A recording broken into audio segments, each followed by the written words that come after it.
guarda isso aqui.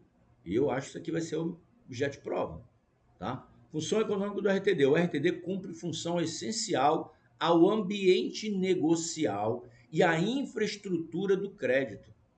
Guarda isso. Infraestrutura do crédito. Gente, alienação fiduciária de bem móvel, tá? Alienação fiduciária de bem móvel. Penhor, calção. Os negócios jurídicos feitos de multo, que tem garantia mobiliária, é RTD. Então, eu vou ao banco, eu quero dar uma... O banco vai me prestar o dinheiro. O banco só tem duas hipóteses de me prestar o dinheiro. Confiando em mim como pessoa, né? E aí é difícil, não é fácil. Hoje eu estou bem, amanhã eu estou mal. Ou confiando em patrimônio que eu tenha e eu possa entregar em garantia. Então, eu posso entregar um bem móvel em garantia, o banco vai ter um valor. Eu posso entregar um bem imóvel em garantia e o banco vai ter outro valor. Porque eu estou negociando com o banco o custo do dinheiro. Professor, que se você está indo ao banco fazer um contrato de mútuo. O que é o mútuo? É um empréstimo, contrato de empréstimo. Mútuo é um empréstimo de coisa, de bem o quê? Bem o quê? Fungível. Um bem fungível. Você está indo fazer esse contrato de mútuo, que é pegar dinheiro emprestado no banco e pagar, né? E esse aqui, inclusive, é um mútuo federatício, um mútuo oneroso, um contrato oneroso. Legal? E aí, o que acontece? O banco ele vai te dizer quanto ele vai te cobrar de juros. Ele pode cobrar juros no contrato de mútuo? Sim, mútuo oneroso com juros. Ele pode me cobrar 1% de juros. Vamos lá. Vamos ver as hipóteses aqui. Ele pode me cobrar 1% de juros, 2% de juros ou 3% de juros. São as três hipóteses que o banco tem hoje. Digamos que ele só tivesse essas três hipóteses. E essas três hipóteses, eu levo para ele três hipóteses de garantias que eu posso dar. Primeira, a garantia sou eu. Esse cara sou eu. A garantia sou eu. Ah, não, eu tenho meu nome limpo aí. Você pode confiar que eu vou pagar e tal. Qual dessas três hipóteses o banco vai usar de juros para mim? 1%, 2% ou 3%? Não tenha dúvida, 3%. É o que ele pode usar. Digamos que ele só pudesse usar essas três faixas. 1, 2 e 3. Ele vai usar os três. Porque a garantia sou eu. Garantia obrigacional, mínima. Não tem garantia real. Mas eu chego lá e falo assim, não, lembrei aqui, eu tenho um trator, eu tenho uma máquina, eu tenho um quadriciclo, eu tenho um carro. Eu poderia dar esses bens que já estão quitados em garantia. Ok. Aí o banco pensa, eu poderia aplicar uma alienação fiduciária. Né? O que é alienação fiduciária? É um contrato onde o devedor fiduciante, porque o movimento é meu, eu que entrego em fidúcia. O devedor fiduciante, eu fiduciante, lembra? Alienante, aquele que aliena. Fiduciante, aquele que coloca em fidúcia. Aqui outro nome que poderia usar aqui. Contratante, aquele que contrata, né? Aquele que pratica ação. Então, o devedor fiduciante entrega em fidúcia ao banco o bem. Perceba? Por isso que é alienação fiduciária. Alienar é entregar. Alienar é transferir em fidúcia. Fidúcia é garantia. Então, o alienante, que é o devedor, alienante, fiduciante, né? Devedor, fiduciante ou alienante, fiduciante, entrega em alienação fiduciária e fidúcia ao banco, que é o quê? Credor, fiduciário, ele recebe. Fiduciário é aquele que está recebendo, tá? Fiduciário, ele está recebendo em fidúcia o bem. E aí você acha que ele, bem móvel, esse contrato pode ser feito? Pode. Esse contrato é o quê? É uma alienação da propriedade, por isso que é alienação fiduciária. Gente, eu estou entregando em fidúcia. Entregar em fidúcia é transferir. Eu estou transferindo a propriedade para o banco. Exatamente isso. Tem gente que tem uma dificuldade de entender essa garantia, porque realmente é difícil. Os nomes, muitas vezes, te enrolam. Não deixa enrolar mais. A partir de agora, você não vai enrolar mais. Você é meu aluno aqui, meu mentorado. Eu não vou deixar você se enrolar com isso, tá? Eu sei que tem gente que já domina bem o assunto, mas tem outros que troca essa coisa, né? Do fiduciante, fiduciário. Mas quem é o fiduciário? Quem é o fiduciante? Quem é... O credor pode ser credor, fiduciante? Não. Fiduciante é quem entrega, é o devedor. Fiduciário é quem? Quem recebe. É o credor. Credor fiduciário recebe em fidúcia. E a propriedade agora passou para quem? Passou para o credor. A propriedade passou para o credor, houve um desdobramento da posse. Ih, professor, começou a enrolar tudo agora, né? Aqui tem que conhecer bem direitos reais. Por isso que o direito civil ele é altamente conectado com a atividade notarial registral. Você tem que conhecer bem o direito civil. E aqui vai ter um desdobramento da posse. Por quê? Porque a posse, ela se mantém. O devedor fiduciante, ele faz um contrato entregando a propriedade fiduciária ao credor fiduciário. Ele entrega a propriedade, aliena, ele transfere, só que essa propriedade é resolúvel. Ih, professor, mais um nome estranho aí. Resolúvel, porque ela vai se resolver com o meu adimplemento. Perceba? Eu entreguei em fidúcia, entreguei em garantia, alienei. Veja que é alienar, por isso que é alienação fiduciária, né? Alienar é o quê? Vender, né? Transferir, doar, né? Alienação é transferência, passar para o outro.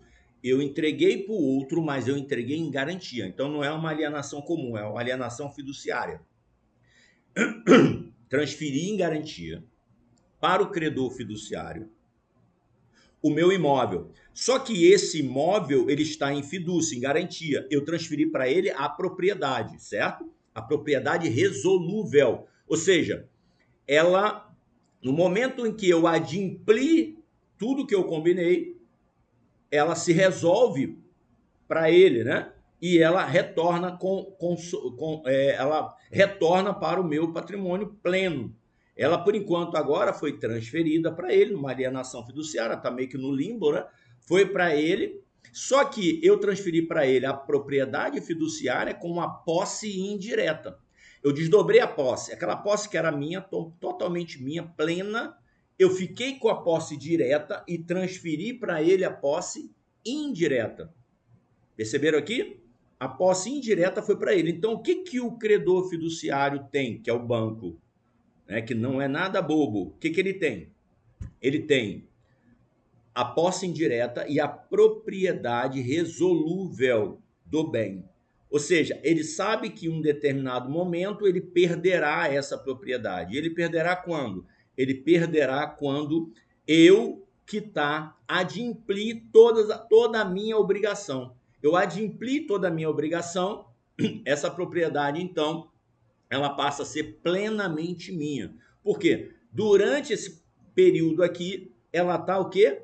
Como se fosse compartilhada. Tem dois donos aqui. Um que é proprietário fiduciário e o outro que é proprietário fiduciante numa relação de fidúcia e de adimplemento que tem um mútuo por trás.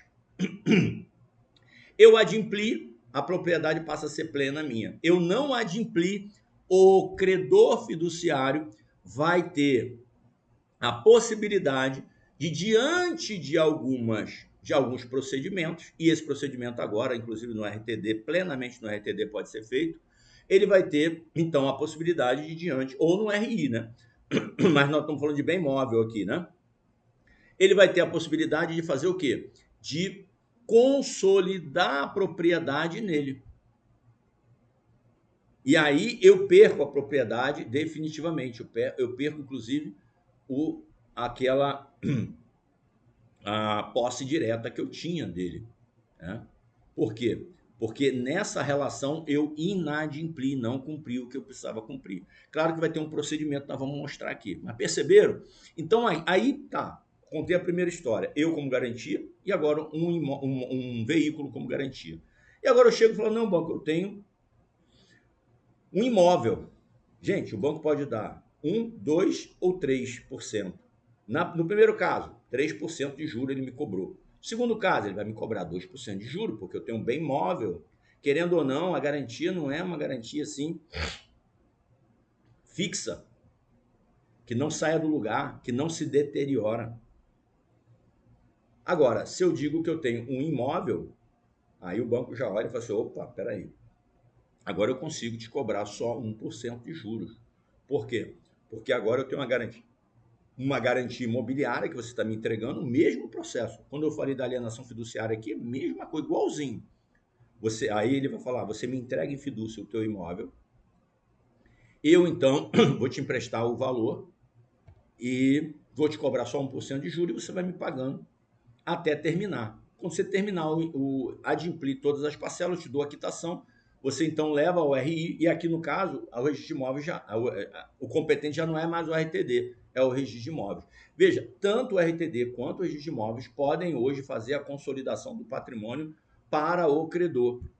Em havendo a constatação, o inadimplemento, caso tenha um processo, o inadimplemento do devedor, tá bom? Mas a gente vai falar isso aí em aulas específicas sobre isso. Mas eu quis falar da fidúcia aqui, por quê? Porque ela é importante para servir de base para as nossas aulas próximas, quando eu for falar de alienação fiduciária.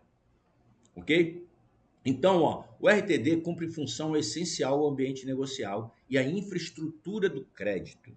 Percebeu, gente? Guarda isso para sua prova. O RTD cumpre função essencial ao ambiente negocial e à infraestrutura de crédito.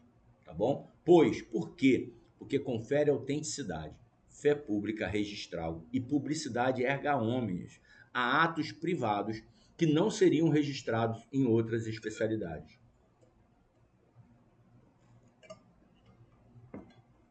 Percebam, como ele é subsidiário, outros atos que seriam praticados em outros registros, quando não tem ingresso lá, ele ficaria no limbo, ficaria vagando. Aí o RTD, opa, peraí, eu estou aqui. Então ele, na verdade, ele consegue conferir a autenticidade, ele consegue dar fé pública registral, ele consegue dar publicidade erga omnes a atos privados que não seriam registrados em outras especialidades, porque ele tem um caráter subsidiário. Então nada fica fora do registro, nada, porque ele se apresenta e fala, opa, peraí, eu sou competente, tá? Então ele cumpre uma função essencial ao ambiente negocial e à infraestrutura do crédito.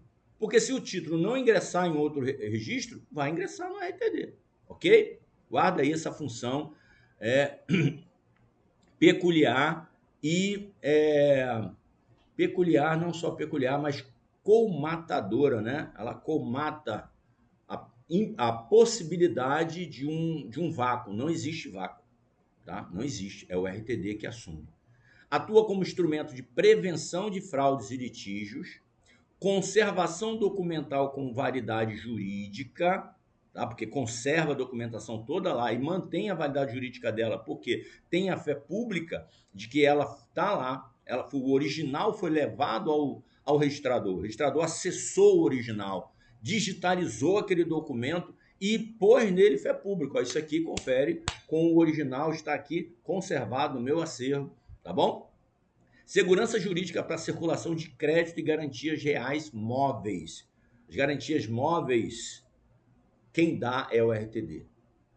Eu sei que a gente fala muito do RI, o RI, né? Tem uma segurança jurídica muito grande, mas o RTD para os bens móveis, a sociedade ainda está precisando entender essa segurança jurídica que o RTD dá para a relação, a circulação de crédito quando você utiliza bens móveis como garantia, tá?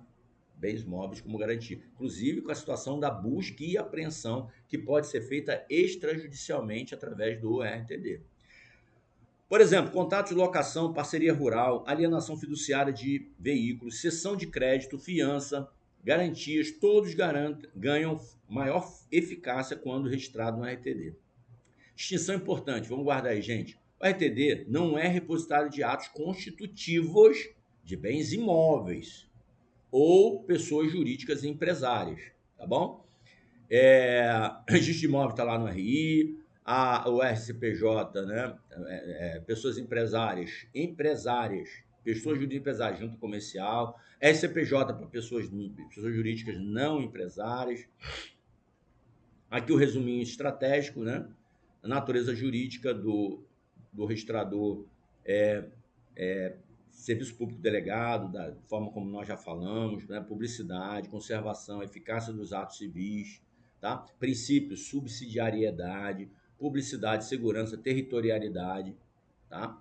Infraestrutura de formalização de negócios privados, tá?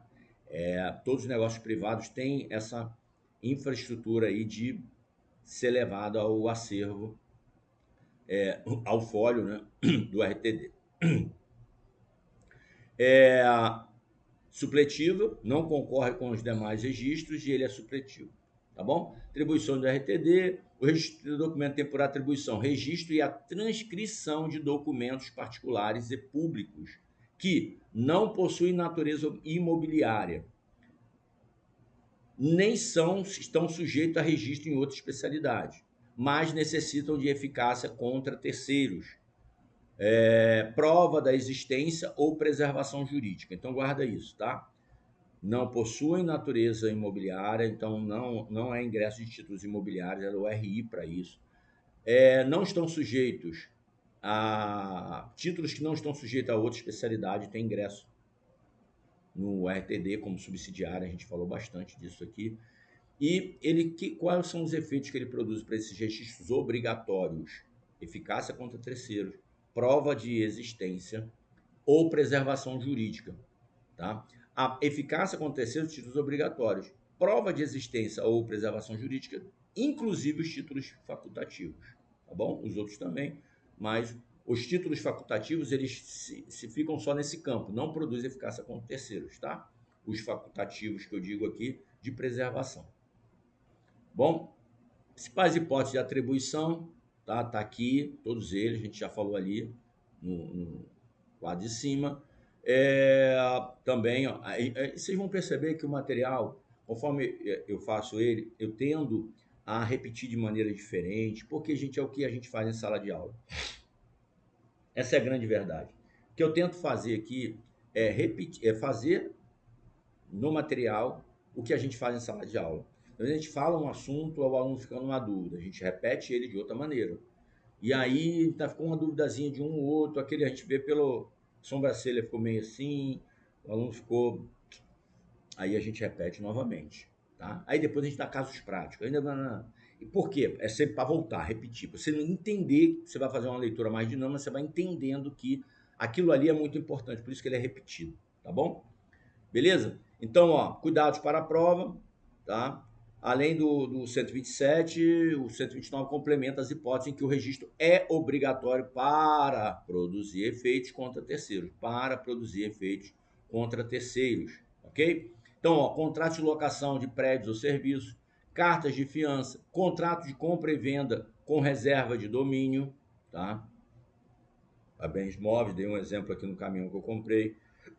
Cessão de créditos e garantia sobre bens móveis, constrição administrativas ou judiciais sobre bens móveis. Vê que aqui, gente, o foco é bens móveis. Legal? Contrato de locação aqui, na verdade, é um título de natureza obrigacional, porque ele não tem nenhum condão aqui para transferir a questão imobiliária. Então, aqui é trabalhar, aqui fazer garantia de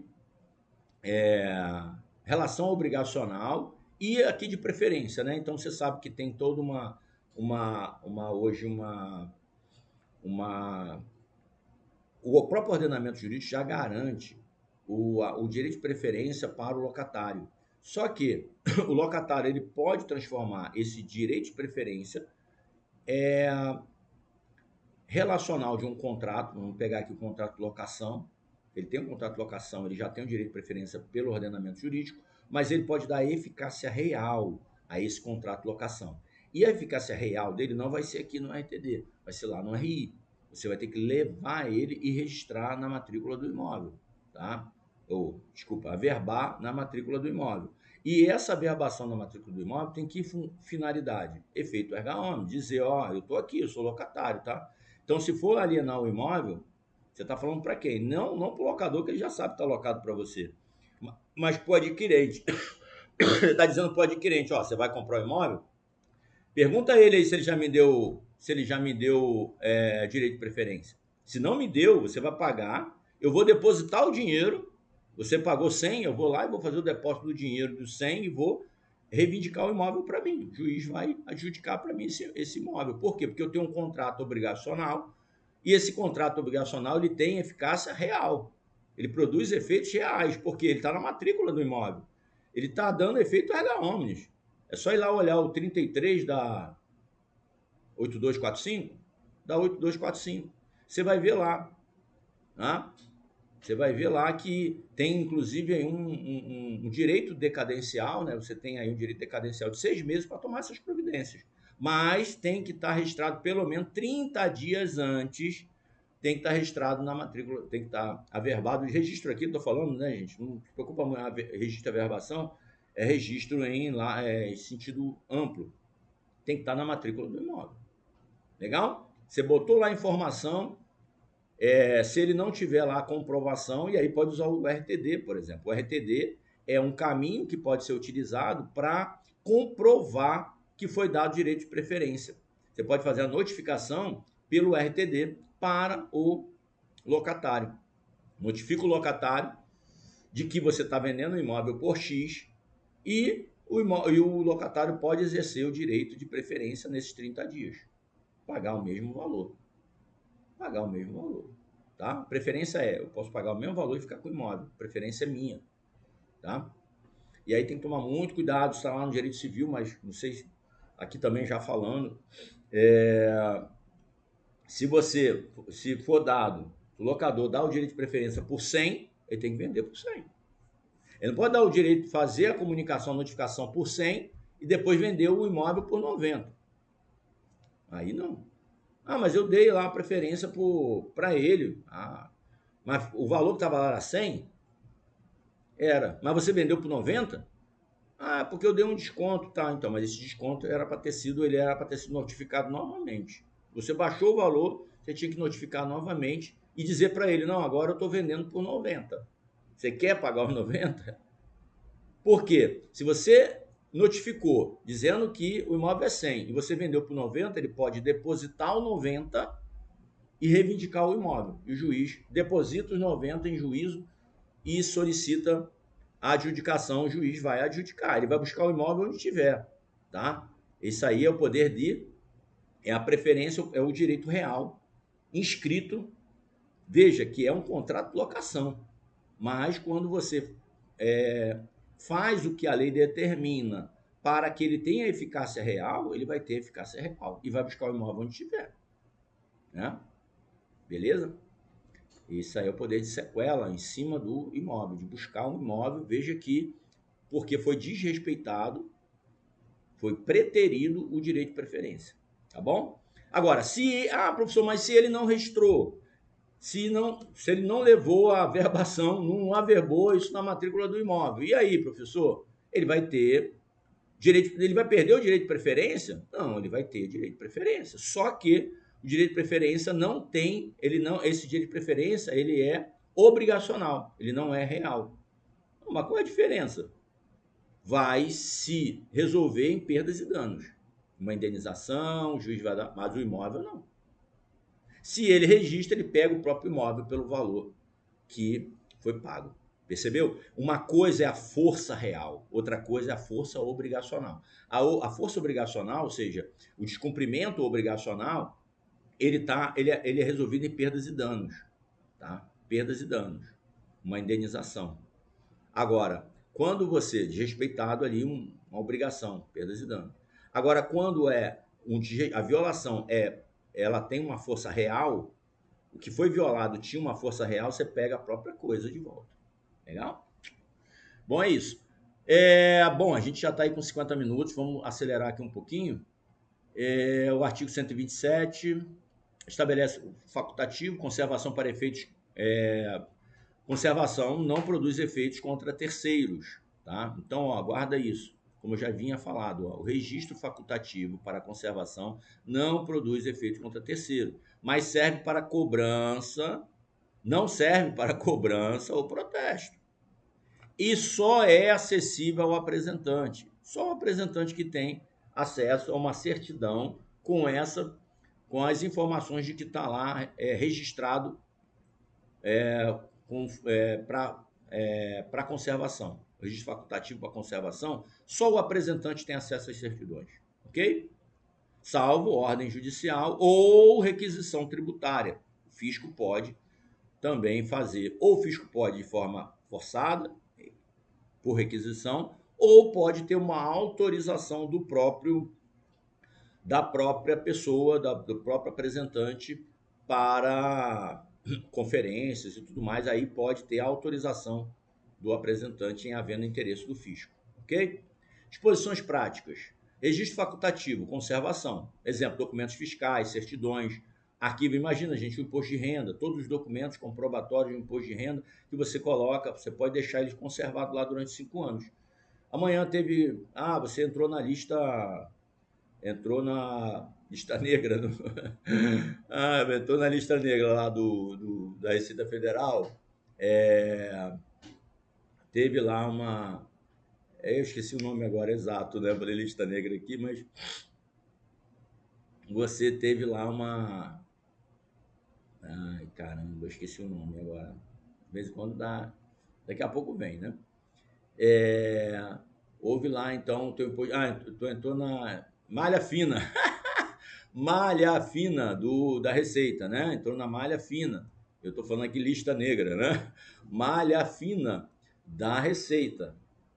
E aí, nessa malha fina, o que acontece? Você tem que provar algumas coisas. E se você tem isso conservado lá no RTD, você fez lá prestação tua declaração de imposto de renda e guardou todos os documentos que você utilizou para fazer deduções na base de cálculo, imposto de renda, está lá no RTD guardado. Você pode, através de um link ou de um acesso e tudo mais, você pode autorizar o acesso à própria Receita tributária lá, ou então buscar lá e mandar para a Receita. Mas pode também utilizar. Então, documentos fiscais, certidões, arquivos empresariais. Finalidade, prova de conteúdo e data. Por quê, gente? O facultativo ele vai provar o conteúdo que está ali, porque o registrador vai receber aquele documento, vai desmaterializar ele, vai colocar lá. E a data, por quê? Vai ser colocada a data nele. Então, aquele documento existia naquela época, naquele dia, ele existia, tá bom? Sem eficácia perante terceiro. Registro obrigatório tem eficácia contra terceiros, tá? Exemplo de contrato de locação, fiança, alienação fiduciária, móvel, sempre imóvel é no RI, segurança jurídica e oponibilidade. Bom, aqui tem, tá tudo aqui no quadrinho, repetir aqui embaixo, Aqui, agora, como é que funciona a questão da competência, professor? Vamos lá. Competência do RTD. O critério de competência territorial do RTD é baseado no domicílio das partes. Gente, isso é meio que quase que unânime nos registros públicos. Esse é aquilo, lembra que eu falei que a gente fica procurando procurando o quê? Ai, meu Deus, a memória tá ruim, acho que eu dei uma água aqui para ver.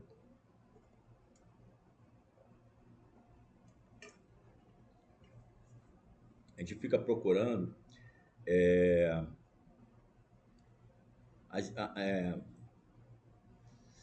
caramba, assim, a gente fica procurando aquilo que converge, né? O padrão. A gente fica procurando padrão. Quando eu trabalho com várias disciplinas, eu vou buscando os padrões que estão conectando. E um padrão que conecta demais aqui é domicílio. Guarda o domicílio. Você teve dúvida numa questão lá? Qual é o competente? Domicílio. Se é imóvel, situação do imóvel. Se não é imóvel, domicílio das partes. Então guarda isso. O domicílio do imóvel, que é a situação do imóvel. Onde é que o imóvel está domiciliado? É o imóvel.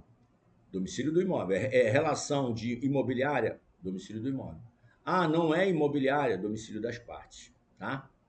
Então, o critério de competência territorial na RTD é baseado no domicílio das partes, tá? Dos envolvidos. observando-se a seguinte regra. E aí, quando é das partes, perceba, pode ter aqui competência concorrente. Guarda isso, concorrente. Pode ser tanto um quanto o outro. Tá? Regra de competência territorial. Situação, imagina, partes domiciliadas em comarca, na mesma comarca, as partes domiciliadas na mesma comarca. Aí não tem, a competência ela é comum e é única. É só um RTD que é competente aqui. Tá bom? Beleza? Agora imagina que as partes que estão no negócio jurídico ou que estão envolvidas no registro são domiciliadas em comarcas diferentes. O cartório de um dos devedores ou garantidores é que vai ser o competente. Então pode ser tanto devedor quanto garantidor. Perceba que já há uma concorrência aí, se o domicílio é diferente, tá? E não há devedor garantidor, não há devedor ou garantidor, não tem. Cartório do domicílio de uma das partes, livre escolha. Então, percebeu? Tem relação. Tem devedor? É mais de. Eu estou domiciliado, eu sou crédito. Digamos que é uma relação que envolve crédito. Eu estou domiciliado aqui, tá? Eu estou domiciliado aqui e o outro está domiciliado na outra comarca. Só que o outro é devedor e eu sou credor. Qual vai ser o cartório competente? Devedor. Ah, mas tem um garantidor. Pode ser tanto o devedor quanto o garantidor, não o credor. Então não vai ser listado aqui. Vai ser num ou outro. Ah, mas a relação não tem nem devedor nem garantidor. Então pode escolher qual comarca vai ser a competente. Quem é que vai escolher? Princípio da instância ou rogação. Princípio da instância ou rogação. Vai ser aquele que está buscando a atividade. Buscando a atividade registral. A tutela registral. Quem está buscando a tutela registral? É ele que vai escolher. Ele que escolhe, vai aqui, vai lá, tá bom? E aí tá, mas pode ser registrado por qualquer um deles, aquele que primeiro buscar. Tá? Mas eu quero registrar em mais de um, poderia? Em tese pode, tá? Desde que ele tenha competência territorial e material para isso. Legal? Implicações práticas de competência territorial. O registro produz efeitos a partir da data do protocolo do RTD competente. Guarda isso, gente. Não importa a data do documento. Esse documento foi feito tem 3 meses. Eu vou levar para registro hoje. A partir de hoje é que ele começa a produzir efeitos. Erga omnes. Efeitos de publicidade. Efeitos para fins jurídicos, porque até então ele não tinha sido registrado. Legal? Beleza? É a partir de agora que ele vai produzir efeitos. A partir do protocolo. O RTD não exige reconhecimento de dívida, de firma. A responsabilidade pela autenticidade é do apresentante. O apresentante, então, guarda isso. Eu tenho que ingressar com o documento. Tem que ter reconhecimento de firma das pessoas envolvidas que assinaram? Não. Só tem uma exceção que eu vou falar logo depois, deve estar aqui, quando for documentos que está relacionado à quitação. Digamos que seja documento que está quitando algum crédito. O credor que está me dando a quitação, aí sim, tem que estar com reconhecimento de firma. Tá? E aí,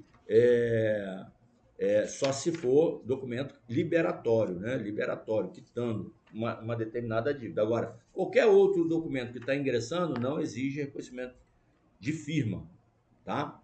Quem é que assume a responsabilidade pela autenticidade do que está escrito ali? É o apresentante, tá? A gente trabalha naquele sistema de boa-fé, a boa-fé objetiva, né? Cuidados na prova. A competência do RTD não é exclusiva, e sim supletiva. Pode haver mais de um cartório competente, qualquer de domicílio de qualquer devedor. Então perceba, é diferente, se você parar a analisar, por exemplo, um cheque tem competência concorrente. Competência concorrente. Eu posso apresentar esse título, aquele exemplo que eu dei, do cheque que eu fiz aqui, meu banco é em Porto Velho, eu fiz o cheque em Ariquemes. A competência tanto é do cartório de protesto de Porto Velho, lá do sacado, como daqui, de Ariquemes, o sacador. Só que é um título para ser publicizado, protestado, intimado o devedor. né? Ele vai ser apresentado aqui. Ou vai ser apresentado lá, mas não pode ser apresentado nos dois. Não existe essa possibilidade, tá? Por quê? Porque é um título só. E aqui nós temos o princípio da unidade do protesto do título, tá? A unicidade, ou seja, um título só pode ser protestado uma vez, não pode ser protestado duas vezes, tá bom?